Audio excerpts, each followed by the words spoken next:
اعوذ باللہ من الشیطان الرجیم بسم اللہ الرحمن الرحیم السلام علیکم ورحمۃ اللہ وبرکاتہ۔ دین کی بات اور سلسلہ وظائف میں میں ہوں آمنہ اختر۔ آج آپ لوگوں کے لیے میں 16 رجب المرجب کا وظیفہ لے کے آئی ہوں اور امید کرتی ہوں سب نے 15 رجب کا وظیفہ بھی لازمی کر لیا ہوگا۔ آج میں بہت زیادہ تھک بھی گئی تھی، اصل میں ہماری فیملی میں ایک فوتگی ہو گئی تھی، تو میں وہاں سے کچھ دیر پہلے ہی آئی ہوں، لیکن کیونکہ میں نے آپ لوگوں کو وظیفہ لازمی بتانا تھا، وعدہ کیا ہوا آپ سے، تو میری کوشش ہوتی ہے کہ ہمارا کوئی بھی دن جو ہے وہ نیکیاں کیے بغیر نہ جائے، ہم ہر دن میں زیادہ سے زیادہ نیکیاں کر سکیں۔ تو اس وجہ سے میں اتنی تھکاوٹ کے باوجود آپ لوگوں کے لیے ویڈیو ریکارڈ کر رہی ہوں، اور جب میں ویڈیو ریکارڈ کرنے بیٹھی تو میری جو رنگ لائٹ تھی وہ بھی ٹوٹ گئی، تو لیکن اب میں نے جیسے تیسے کر کے اپنے کیمرے کو سیٹ کر لیا تاکہ میں آپ لوگوں کے لیے ویڈیو بنا سکوں۔ تو آپ لوگ بس میرے ساتھ اتنی محبت کر دیا کریں کہ ویڈیو کو لائک کر دیا کریں، اور جو نئے آئے ہیں وہ چینل کو سبسکرائب کر دیا کریں۔ سبسکرائب کرنے کے بعد جو بیل کا بٹن ہوتا ہے اسے پریس کر کے آل پہ کلک کر دیا کریں، اور جنہوں نے آلریڈی سبسکرائب کیا ہوا ہے وہ صرف لائک کیا کریں۔ جزاک اللہ۔ آج 16 رجب اور بدھ کا دن ہے۔ آج کا وظیفہ یہ ہے کہ آپ نے باوضو ہو کے جائے نماز پہ بیٹھنا ہے اور 11 مرتبہ سورۃ کوثر پڑھنی ہے، اول و آخر 11 مرتبہ درود ابراہیمی پڑھنا ہے۔ سورۃ کوثر جو ہے وہ دولت کی فراوانی کے لیے پڑھی جاتی ہے، رزق میں برکت کے لیے پڑھی جاتی ہے، اور دولت کے انبار لگ جاتے ہیں اگر آپ صدقے دل سے سورۃ کوثر کو پڑھتے ہیں تو۔ اللہ پاک کے خزانوں میں کوئی کمی نہیں ہے، اس کی شان کے مطابق مانگا کریں اور اس سے بولا کریں کہ اللہ پاک ہم تیری شان کے مطابق مانگ رہے ہیں، نہ کہ اپنی اوقات کے مطابق، تو ہمیں اپنی شان کے مطابق نواز۔ تو اللہ پاک کے پاس ڈھیروں خزانے جو ہیں وہ سب ہمارے لیے ہیں، اس نے کچھ نہیں کرنا ان خزانوں کا، اس نے سب ہمارے لیے رکھا ہوا ہے، لیکن وہ انتظار کرتا ہے کہ اس کا کون سا بندہ کب اس سے اس طرح مانگتا ہے جس طرح وہ چاہتا ہے، تو وہ فوراً نواز دیتا ہے۔ تو اس وجہ سے اپنے مانگنے کی جو طریقہ کار ہے اس کو تھوڑا سا بہتر کر لیں۔ کسی کو یہ گلہ نہیں رہے گا کہ اللہ ہمیں نہیں نوازتا، یا ہمارے حالات پر مشکل ہیں، یا ہمارے لیے پریشانیاں ہیں، ایسا کچھ بھی نہیں رہے گا۔ جب آپ اللہ پاک کو سچے دل سے پکاریں گے، لگن سے پکاریں گے، تو وہ جتنے خزانے اس کے پاس موجود ہیں وہ سب آپ میں بانٹ دے گا۔ اس نے رکھ کے کیا کرنے ہیں؟ اپنی مخلوق میں ہی تو بانٹنے ہیں، لیکن یہ کہ ہمارا مانگنے کا طریقہ جب ٹھیک ہو جائے گا تو انشاءاللہ دولت کے انبار لگ جائیں گے، اتنی دولت ہوگی کہ سنبھالی نہیں جائے گی۔ تو اس وجہ سے جب بھی مانگیں اللہ پاک سے اس کی شان کے مطابق مانگیں۔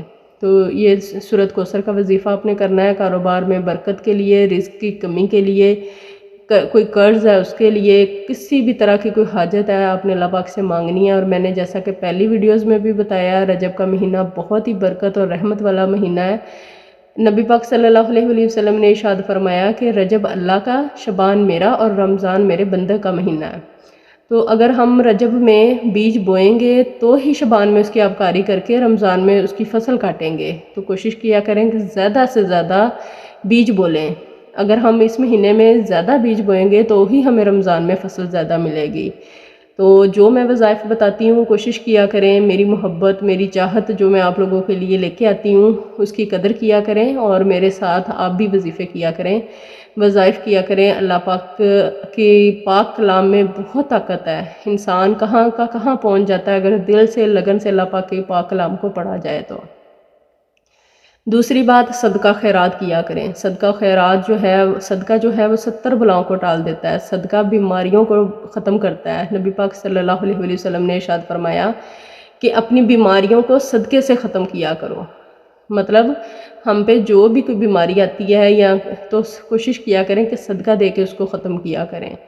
تو صدقہ جو ہے وہ بیماریوں کو ٹالتا ہے، مصیبتوں کو ٹالتا ہے، پریشانیوں کو دور کرتا ہے۔ تو صدقہ ضروری نہیں ہے کہ آپ نے لاکھ روپے یا 2 لاکھ یا ہزاروں کے حساب سے کرنا ہے، صدقہ آدھی کھجور کا بھی ہو جاتا ہے۔ تو اپنی روٹین بنائیں صدقہ خیرات کرنے کی۔ تو صدقے سے ہی ریلیٹڈ میں آپ کو ایک واقعہ سناؤں گی۔ ایک آدمی ایجپٹ کا تھا، وہ کسی دوسرے شہر میں نوکری کرتا تھا، تو اس کے دل میں کچھ مسئلہ ہوا، وہ ڈاکٹروں کے پاس گیا، ڈاکٹروں نے اس کا چیک اپ وغیرہ کیا اور اسے بتایا کہ تمہارا دل جو ہے وہ کام کرنا ختم کر چکا ہے، وہ بالکل ختم ہو چکا ہے، اس کی مطلب اب آگے جو ہیں چانسز وہ بالکل بھی نہیں ہے۔ تو ڈاکٹروں نے کہا کہ اس کی تو ہم سرجری بھی نہیں کر سکتے، یہ اس سٹیج پہ ہے، لیکن اگر تم کروانا چاہتے ہو تو تم اپنے رسک پہ کروا لو، ہم تمہاری زندگی کی کوئی گارنٹی نہیں دیں گے۔ اس آدمی نے کہا ٹھیک ہے، میں اپنے گھر سے ہوں، میں اپنے گھر والوں کو مل کے واپس آتا ہوں تو پھر میں کروا لوں گا۔ انہوں نے کہا ہم سفر کی اجازت تو نہیں دیتے، لیکن اپنے رسک پہ کر لو اگر کرنا چاہتے ہو تو۔ خیر وہ آدمی چلا گیا اپنے گھر، وہ اپنے گھر بیوی بچوں سے ملا، ماں باپ سے ملا، افسردہ تھا، پریشان تھا، لیکن خیر ان سے مل کے جب واپسی کے لیے نکلا تو اس کے گھر کے پاس ایک کسائی کی دکان تھی۔ وہ آدمی جب کسائی کی دکان کے پاس پہنچا تو کیا دیکھتا ہے کہ کسائی گوشت بنا رہا ہے اور اس میں ہڈیاں اور جو چھچڑے وغیرہ تھے وہ سائڈ پہ پھینک رہا ہے، اور اسی سائڈ پہ ایک عورت اپنا بچہ لیے بیٹھی ہے۔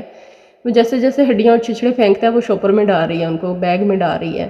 تو اس آدمی نے تعجب سے پوچھا کہ یہ آپ کیا کر رہی ہیں، ان ہڈیوں میں سے کیا نکلے گا، ان کا کیا کریں گے آپ؟ اس نے کہا ہم ہفتے میں ایک دفعہ گوشت لازمی پکاتے ہیں، لیکن آج میرے پاس چونکہ پیسے نہیں ہیں تو میں یہ ہڈیاں لے کے جا کے ان کی یخنی بنا کے اپنے بچوں کو پلا دوں گی۔ اس آدمی نے سوچا میری زندگی تو پتہ نہیں اب ہے یا نہیں، میرا آپریٹ ہوگا یا میری سرجری ہوگی تو میں بچوں گا نہیں بچوں گا، تو بہتر ہے کہ میں اس کے لیے کچھ کر دیتا ہوں، پیسہ میرے پاس ہے۔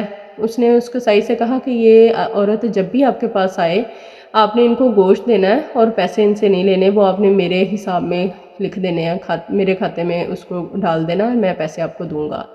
تو کسائی نے کہا ٹھیک ہے۔ جب یہ سننا ہوا تو عورت نے ہاتھ اپنے اٹھائے اور اللہ پاک سے دعا کی کہ اللہ تعالیٰ اس آدمی کی ساری پریشانیوں کو دور کر دے، اس کی ساری بیماریاں ختم کر دے، اس کے لیے آسانی والا معاملہ فرما، آمین۔ اس نے یہ دعا ان کو دی اور اس کے بعد وہ آدمی چل پڑا اپنے جہاں وہ اس نے کام پہ جانا تھا وہ چلا گیا۔ اپنی جاب پہ آنے کے بعد اس نے ڈاکٹر کے پاس گیا اور انہیں بولا کہ میری سرجری کر دیں، تو انہوں نے اس کے دوبارہ ٹیسٹ وغیرہ کروائے، تو جب ٹیسٹ کی رپورٹ آئی تو وہ بالکل اوکے۔ اب ڈاکٹر نے سمجھا کہ شاید غلطی سے وہ ہو گیا، کسی اور کی رپورٹ آ گئی ہے یا اس طرح، انہوں نے دوبارہ سے اس کی رپورٹ کروائی، سب کچھ اوکے۔ ڈاکٹروں نے پوچھا آپ نے جا کے کوئی علاج کروایا؟ اس نے بولا نو۔ انہوں نے کہا کوئی میڈیسن کھائی؟ اس نے بولا نو۔ ڈاکٹر حیران پریشان کہ ایسا کیا ماجرا ہوا، جانے سے پہلے دل کی حالت زیرو اور اب آ کے 100% دل اوکے، کسی طرح کا کوئی مسئلہ نہیں ہے، کچھ بھی نہیں ہے۔